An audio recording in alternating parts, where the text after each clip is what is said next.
அதாவது கணவன் மனைவி விஷயத்திலே இப்போ பார்த்திங்கன்னா நிறைய மூலிகை செடிகள் இருக்குது. எங்கே பார்த்தாலும் ஆயிரக்கணக்கில் அதுக்கான மூலிகை செடி நிறைய தாந்திரிக முறை இருக்குது.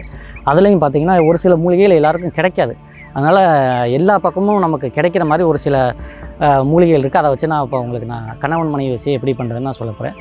இது வந்து பார்த்திங்கன்னா அவுரி செடி. இது நம்ம ரோட்டோரங்களில் எல்லா ஊர்லேயுமே இருக்கும். இதில் பார்த்திங்கன்னா கொஞ்சம் இந்த கத்திரிப்பு கலரில் பூ மாதிரிலாம் இருக்கும். இந்த அவுரி செடி பார்த்திங்கன்னா திங்கக்கிழமை அன்றைக்கி நீங்கள் பறிச்சுட்டு வந்து உங்கள் வீட்டில் ஒரு தொட்டியில் வச்சு வளர்த்து வச்சுக்கோங்க. தொட்டியில் வச்சு வளர்த்து என்ன பண்ணோம்னா, இது வந்து ஒரு கணவன் மனைவி வசிய சக்கரம். இதுக்குன்னு மட்டும் இல்லை, இதை வச்சு காளியை வச்சு நம்ம கணவன் மனைவி வசிய சக்கரம் வரைஞ்சி வச்சுக்கலாம். இல்லை கருப்பசாமி, முனீஸ்வரன், அம்மன், பெருமாள், இல்லை பார்வதி, ஆதிசக்தி, இந்த மாதிரி எல்லா தெய்வங்களுடைய வசிய சக்கரத்தை வச்சு கணவன் மனைவி நம்ம வசியம் பண்ணலாம்.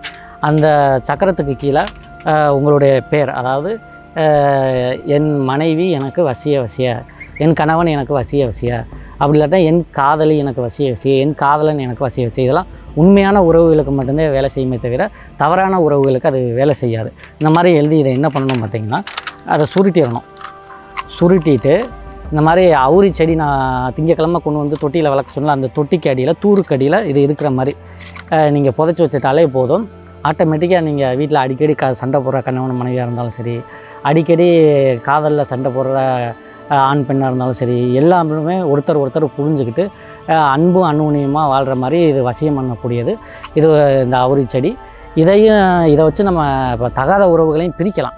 அதுக்கும் நம்ம இந்த மாதிரி பயன்படுத்தலாம். இந்த மாதிரி இது வந்து கணவன் மனைவிக்கு வசிய சக்கரம். இதிலே வந்து பார்த்திங்கன்னா பிரிக்கிறதுக்கு ஒரு வசிய சக்கரம் இருக்குது. அந்த சக்கரத்தை போட்டு வித்வேஷன சக்கரங்கள்லாம் போட்டு இப்போ யார் பிரிஞ்சுருக்காங்களோ, யார் அதாவது இப்போ மனைவி இருக்காங்க, தன் கணவன் தன்னை விட்டுட்டு இன்னொருத்தரோட தொடர்பில் இருக்காங்கன்னா, அந்த பெண்ணோட, அதாவது என் கணவன் தொடர்பில் இருக்கும் அந்த பெண், இப்போ உதாரணத்துக்கு வித்வேஷய அப்படின்னு நம்ம எழுதிட்டு இதில் என்ன பண்ணணும், நல்லா வேப்பெண்ணெய் வாங்கி நல்லா ஃபுல்லாக தடவிடுங்க. முடிஞ்சால் உங்கள் தொடர்பில் இருக்க அந்த பொண்ணோட ஃபோட்டோ கிடச்சிச்சுனாலும் இதில் வைக்கலாம். இல்லை உங்கள் கணவனுடைய ஃபோட்டோவையும் அந்த தொடர்பில் இருக்க பொண்ணோட ஃபோட்டோவையும் வைக்கலாம். இல்லை முடி, இல்லை அழுக்கிட்டு துணி, காலடி மண், நெகம், இந்த மாதிரி ஏதாவது ஒரு பொருள் கிடச்சாலும் போதும். அதையும் இதில் சேர்த்து வச்சு வேப்பெண்ணெயை தடவி நல்லா அப்படி சுருட்டிடுங்க.